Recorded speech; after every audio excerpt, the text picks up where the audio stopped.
Facebook is copying a lot of features from TikTok. TikTok is copying a lot of features from Instagram.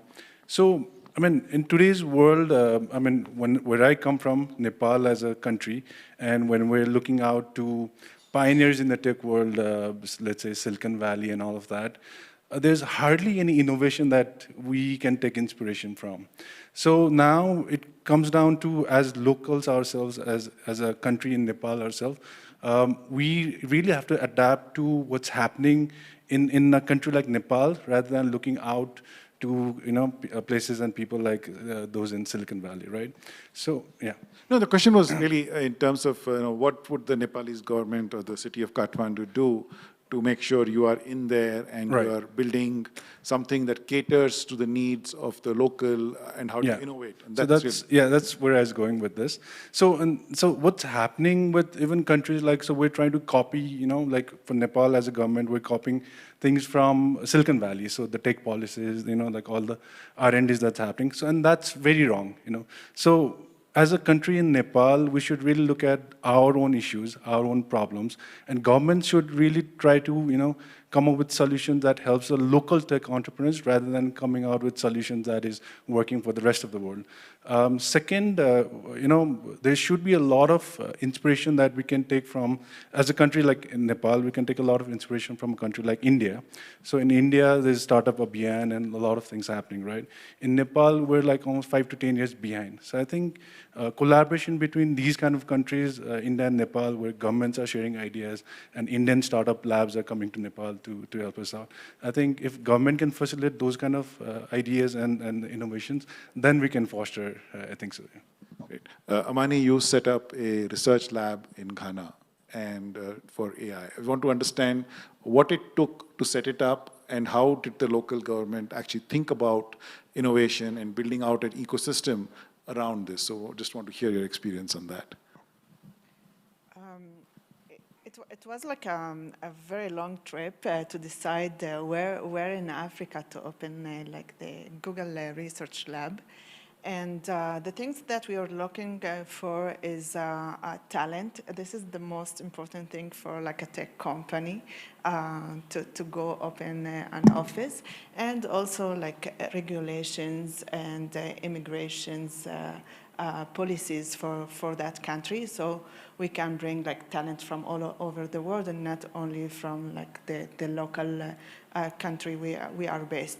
Other things are like education. So the education should be like very strong, and I think this is something very important to focus on from early ages. So for example, I'm coming from a minority and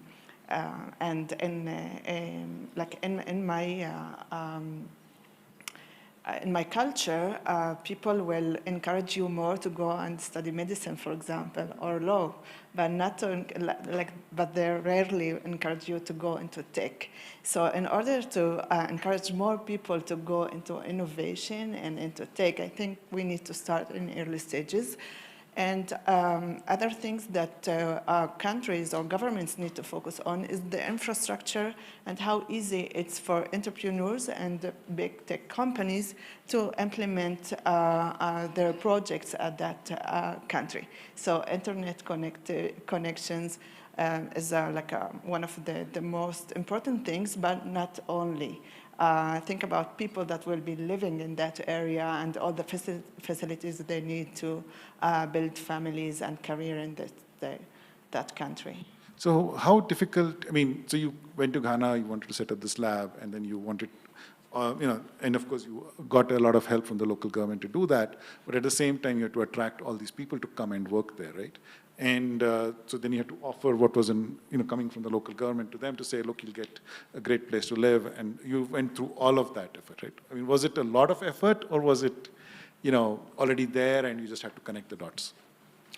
So I think in every place in the world you will go, you will need to work hard to bring like your project implemented. It's not because in Africa or in Israel or the US or wherever.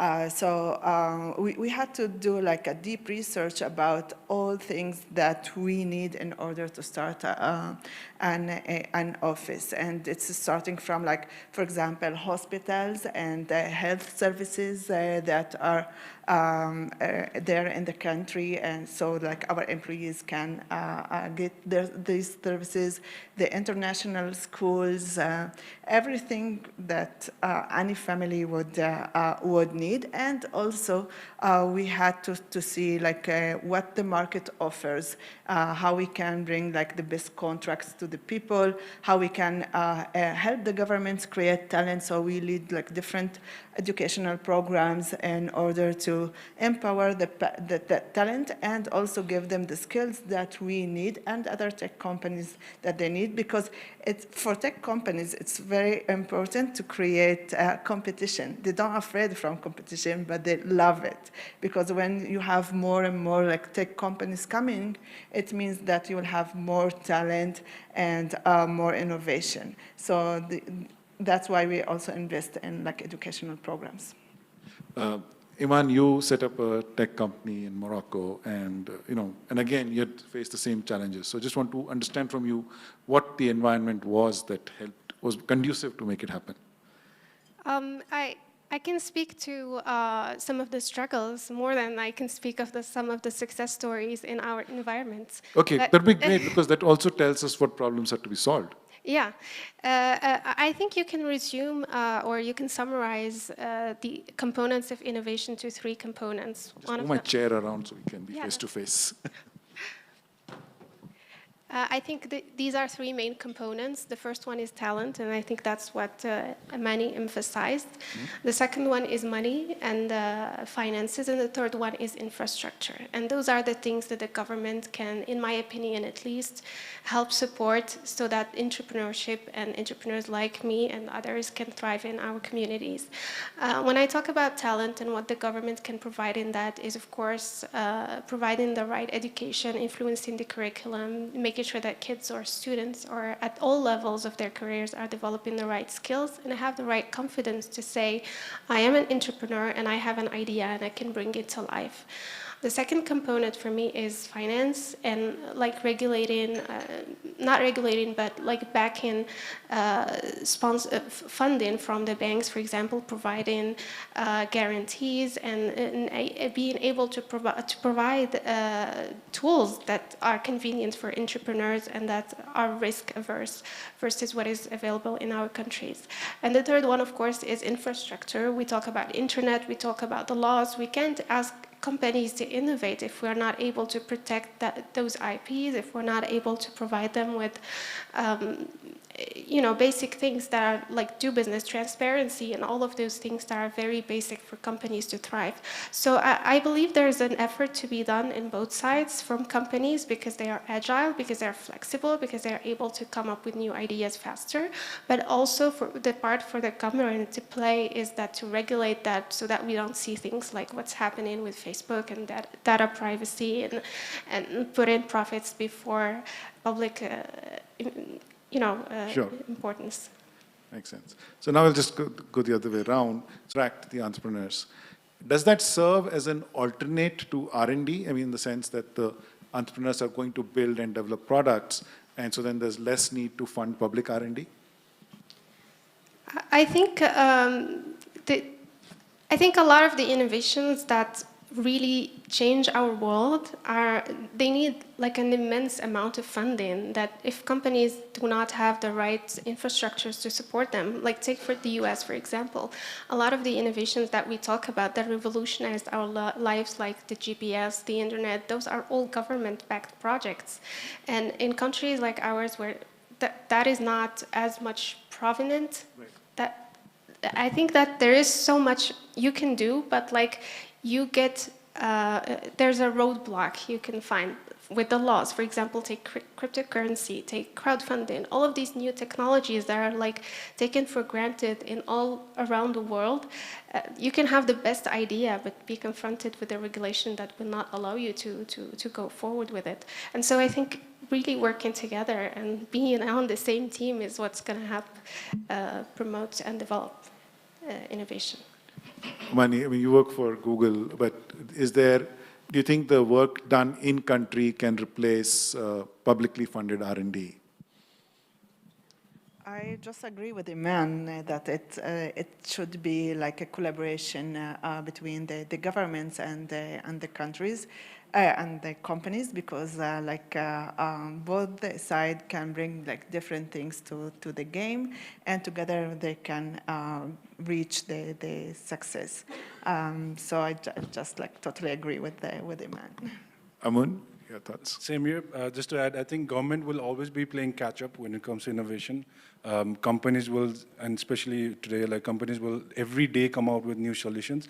That government will take a lot of time, since they have to, think in a larger perspective, which the companies don't have to do, right? So it'll always be the companies first, innovation first. Government will be always 5 to 10 years behind, I think. Yeah, I actually just want to add from my own perspective from India. I mean, I think a lot of the digital public rails that you spoke about, things like GPS and internet, and in India, I think identity payments, all of these are actually government-funded projects, and they actually then allow a lot of private sector development to happen on top of it. So at least, our view has been that you do the government investments in spaces that then allows the public sector to build on it. It could be in education. It could be giving a grant to a university to do research in cryptography, and then, that then bleeds off into cybersecurity. So I wanted to just sort of expand the horizon a little bit, because I think there is stuff that the government can do to let innovation thrive. And I just wanted to add that to this conversation. But coming back, I think, is Silicon Valley the right model for lesser developed countries to follow? So Sanjay, I'll just share a short story of a friend of mine. So 7 years back in Nepal, we had a big problem with load shedding.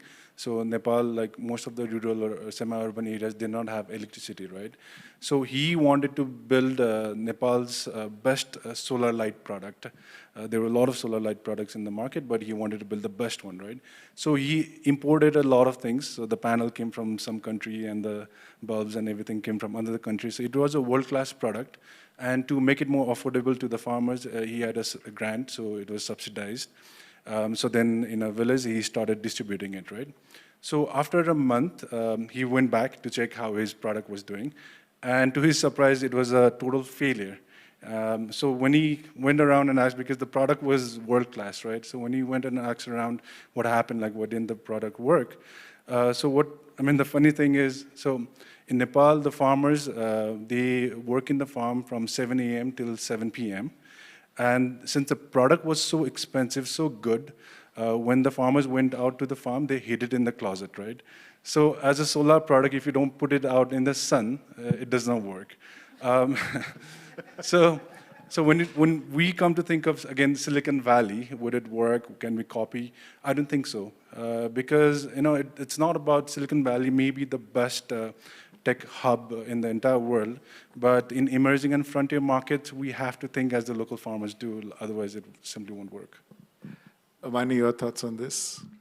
I also agree with Amun. I think Silicon Valley can be like an inspiring solution, but it can't be copied to anywhere in the world, because when you want to create a solution, you need to address the local challenges and also take into consideration the local conditions. So you can't, just, as Amun said, just copy what happens in the US when it's not relevant in Nepal or in Africa or anywhere in the world.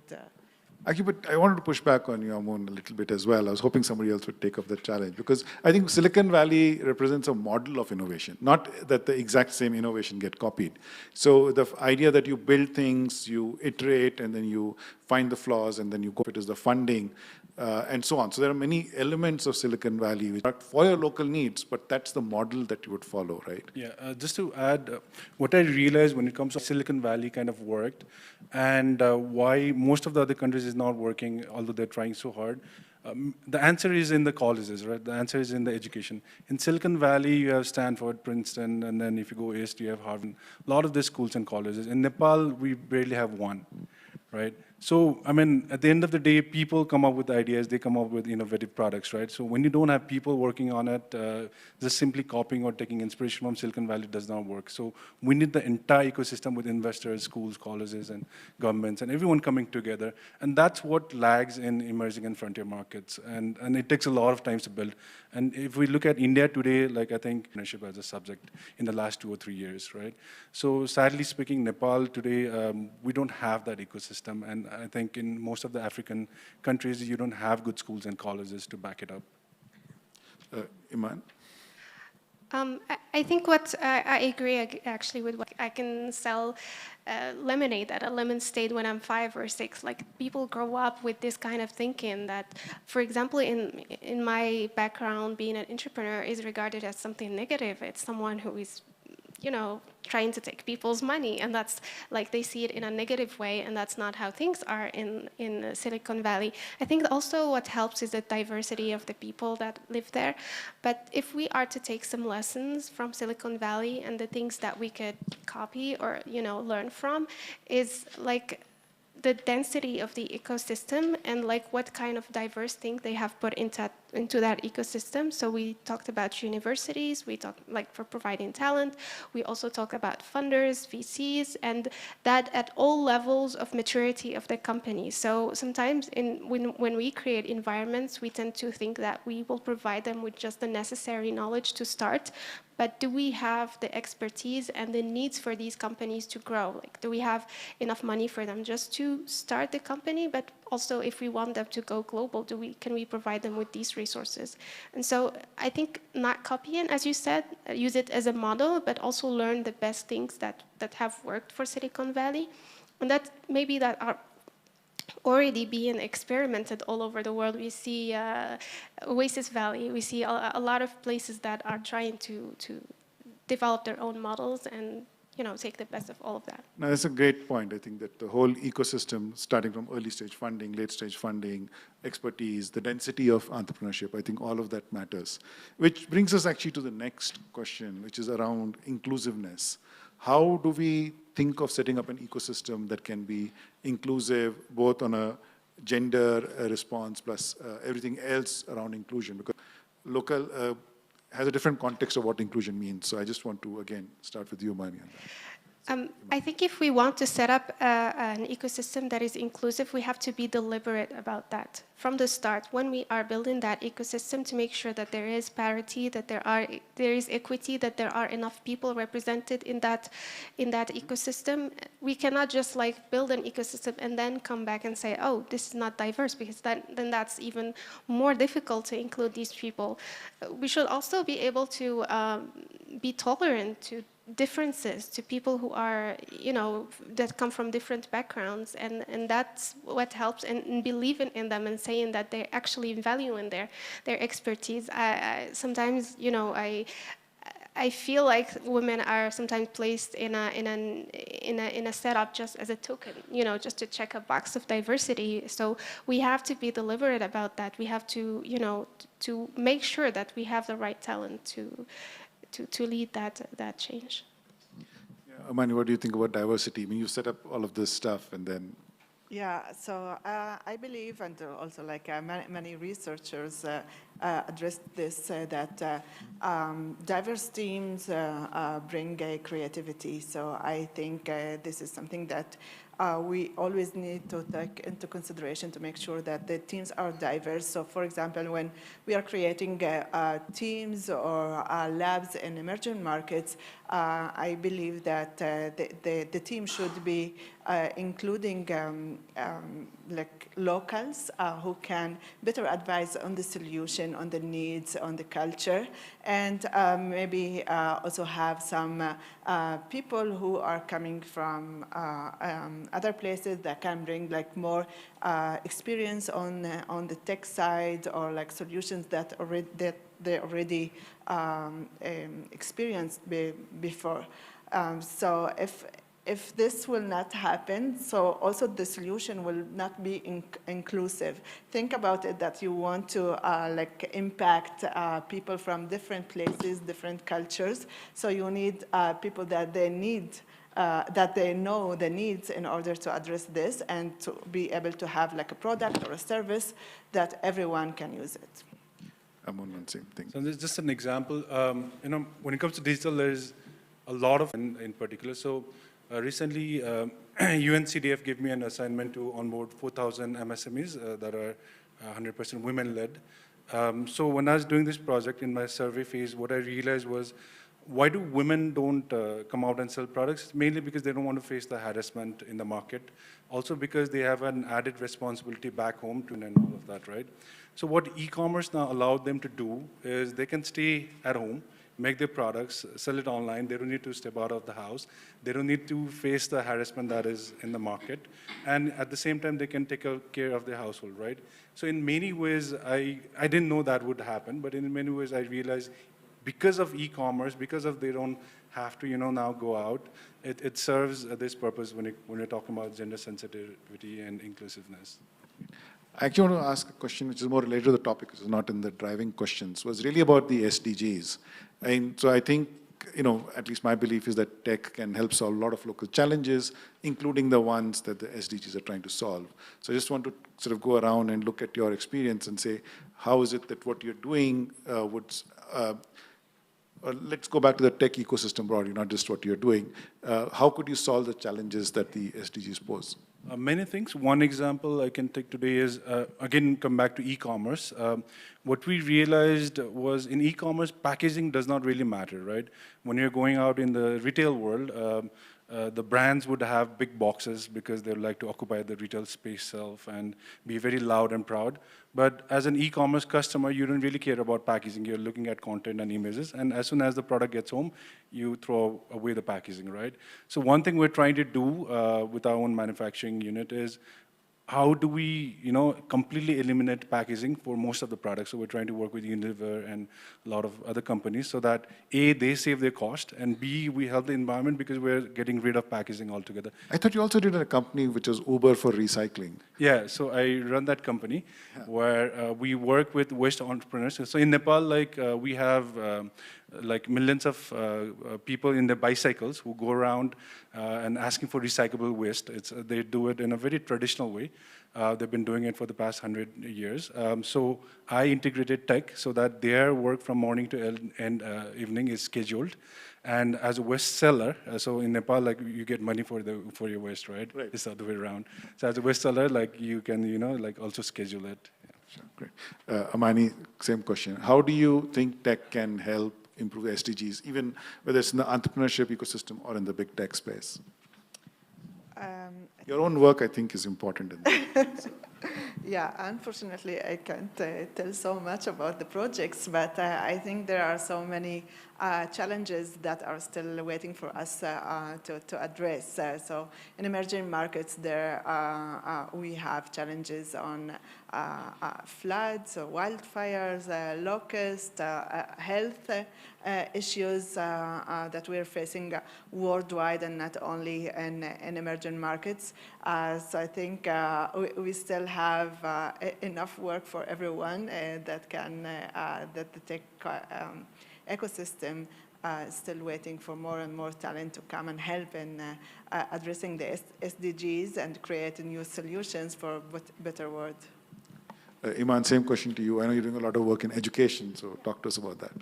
So in my personal search of meaning in life, I found out that most of life's problems come back to education, and that's why I chose this as a field.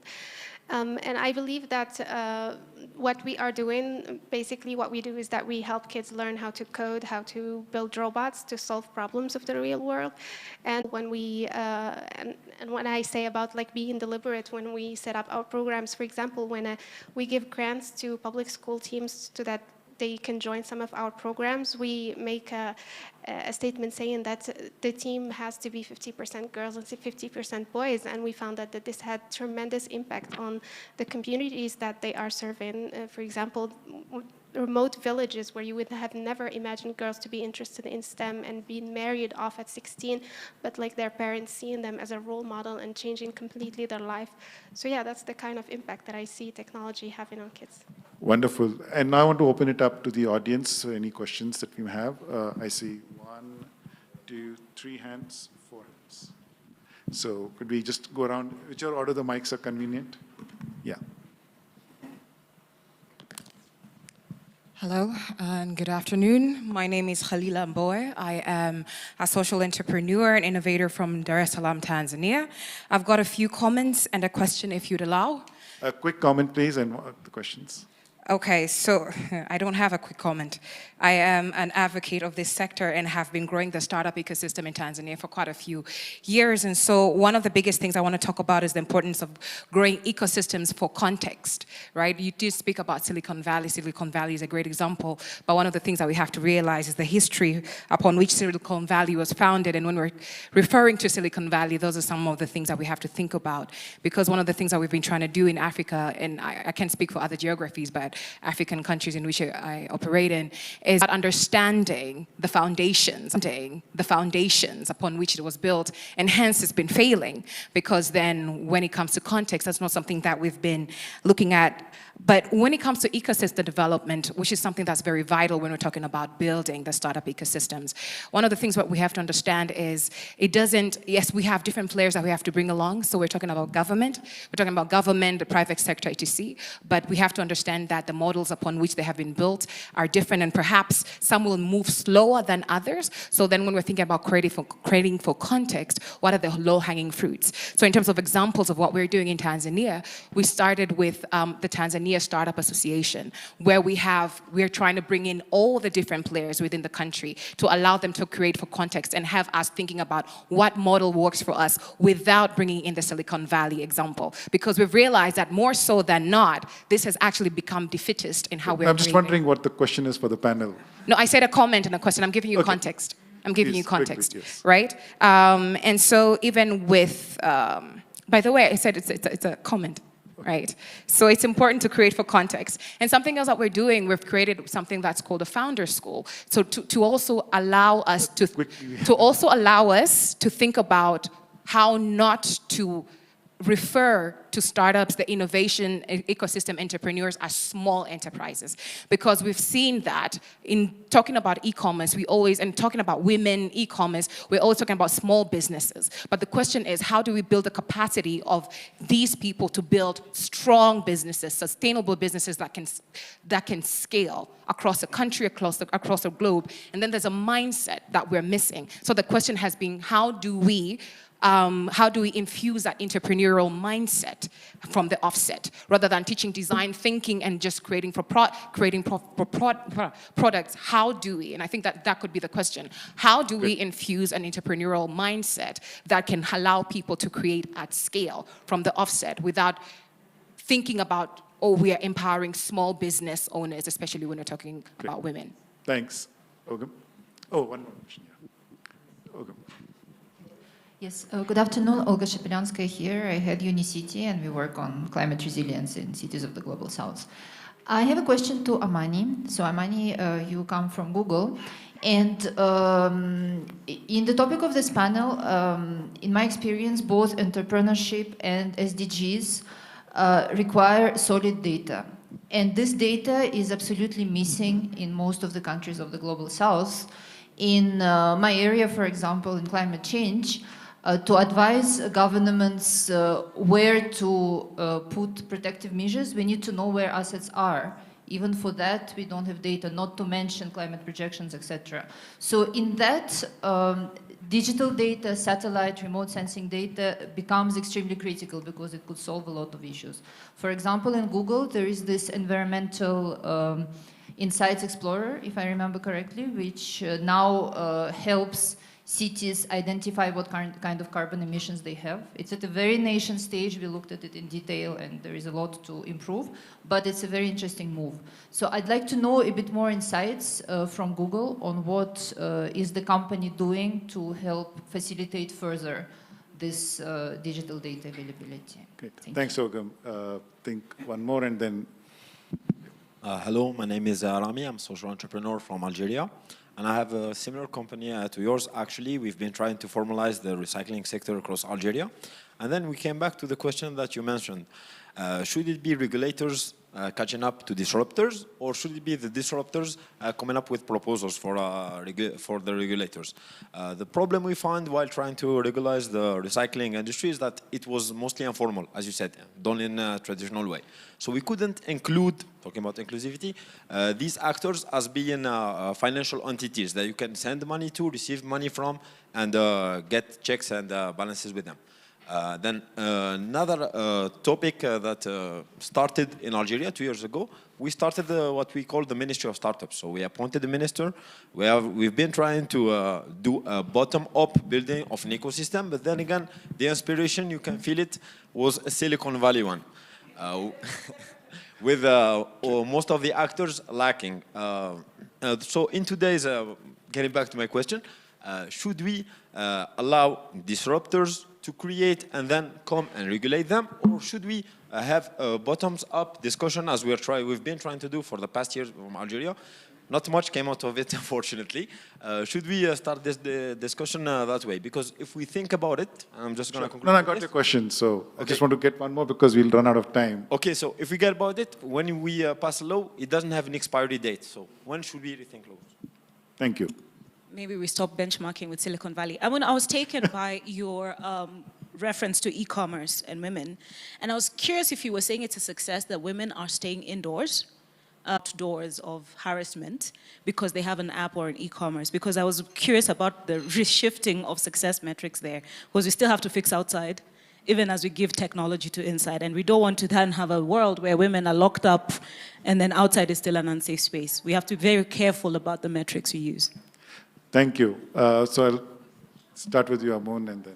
Which question are we starting? I think there's a specific question on should we regulate first or bring the, let the disruption happen. That was one. And second was, I think, the specific question around collection of waste and that business. Right. So I think when it comes to, governments, I always believe that government will always play a catch-up when it comes to innovation and all that. So you cannot just wait on government to formulate policies and then I'll step in and do my thing. For an example, so my company, we were the first ones to even start an e-commerce industry in Nepal. Even today, there aren't concrete policies around e-commerce, right? We still operate. I am partners with Flipkart, and we work with a lot of companies outside of Nepal as well. When it comes to government, they only care about one thing, it's tax, right? So if you can figure out a way to make sure that they get their tax money, I think everything rest will be taken care of. Second, when it comes to waste management, a similar company, a lot of informal waste workers. Good thing about it is government wants them to also come to the formal side. So again, coming back to tax, all this informal revenue that's out there in the market can be formalized, right? So there also you can be the champion for the government and as well as the champion for innovative sectors like yourself. Great. I actually want the comment on women also to be addressed, but I thought I would address it to both of you rather than to you. By the way, I don't count it as a success metric. I think the society outside will have to improve anyway, but it's a good solution to have parallelly. Around resources, do you want to address that first? First, Or can you? I don't know if you can, that's why I'm asking you. Yeah, first I must say that I'm here not to present Google, but to present myself. Anyway, about the projects that I'm leading on research and focusing on climate, sustainability, and health. So, of course, we can't build these solutions or do the research without the government. So having the data is not enough to create a solution, because sometimes you need to be more familiar with the challenges and how to tackle this challenge, not only on the technical side. So while Google have the data maybe, not all the data of course, but if they have data is not enough, and also having the tech expertise is not enough. We still need the locals and the governments to help in designing the solution and implementing it in order to create the impact for all over the world and be able to provide creative solutions. Actually, on that note, I wanted to probe further. Isn't there a movement around open data which would address some of these questions? Because I think there are companies that have satellite imagery and processing, and then that data sometimes does become available in open form. And I don't know if you're aware of those. but that might be... Yeah, so some of the data, they are like open data, and we lead partnerships with startups focusing on sustainability in order to be able together to create the solution. Again, in order to create a solution, you need locals that are more familiar with the challenge. So this is what we do. We have like open source data, and we create collaborations with startups, local companies, in order to implement the solutions. Thanks. Iman, there's a question around, this community and I think the Silicon Valley model as well. And I think you had a comment on where you actually need a full stack, because it's just not enough to have one point, but because startups need both density and support through their entire life cycle. And I think perhaps you could address that one. I would like to talk about like how the ecosystem is for startups and the mindset specifically that grows, and how we can help that be infused into the people. And that specifically, I think it has to go through an education process of trial and error, of experimentation, of normalizing failure, and to creating spaces where these people can evolve and can experiment those ideas. I believe that that's how you build a mindset. It does not just come up to exist one day to another, but it has to be built in a space where you can be able to experiment with that. I would like also to comment on Rami's remark, Sure. just about regulating or innovating first. And for me, depends on the space. In some spaces, you should leave the floor open for innovation, because if you start regulating, you are going to stop innovation. But in some spaces, like we are seeing, for example, in the smartphone industry, where we innovate to innovate, that's where something that you should probably come by in regulation more often than innovation. Great. Now I want to go back to the comment on women, and because sometimes tech has unintended side effects, and even while we might think of it as a good that you're able to get women into business, it might have the side effect of, putting them not out in the market, right? And so I just sort of want to talk about that a little bit on the panel. So who wants to go? Well, when Amun talked about like the women employed in the sales, suddenly like I just remembered that I'm also a woman, and really I forgot about this. So it means that Google is doing good work in inclusiveness. So I think that we should begin from there. So if women or any people coming from minority groups, the first thing that they define themselves is as someone coming from a minority group, like someone with curly hair is minority, or I don't know, woman or whatever. Then they are not focusing on their skills and on their talent. While I believe people should focus on their talent and skills and the solutions and the abilities that they can bring. And this is what like the companies and the governments should also focus on when they try to encourage more people from minorities or women especially to integrate into tech. So we need to understand what makes the women afraid to join like the tech companies or the tech industry in general, and try to address these fears with solutions. So I think now, so for example, when I joined Google, I was the first Arab girl Palestinian girl to join Google in Israel. And this was something new to everyone, and then I started to think what is like the barriers that didn't allow other girls to join the tech companies. So I think before COVID, people tend to think that working in a tech company takes like lots of hours and you need to be far away from home for long hours. But COVID proves that anyone can work from anywhere. So this is, I think, something that can be a good solution for women. But again, we don't want women to be locked up in the houses. So tech companies also are so flexible with their working hours. So people can work the hours they want and wherever they want. So can work like part-time at the office, part-time from home, but we need to be, to encourage like the little girls also like to bring their dreams into reality, regardless if they are women or they are, I don't know, coming from any other minority cultures. You want to take that because you're out of time. So last. Yeah. I actually just wanted to comment that I appreciate that we're having this discussion in Rwanda, one of the most leading countries in the, reducing gender gap and women's participation in the workforce.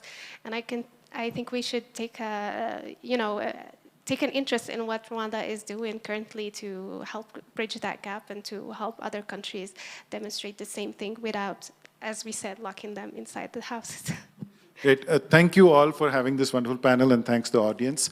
And it was very refreshing to see tech can solve both SDGs, give hope to young people, and change the world. And all of these tech entrepreneurs are good examples of that.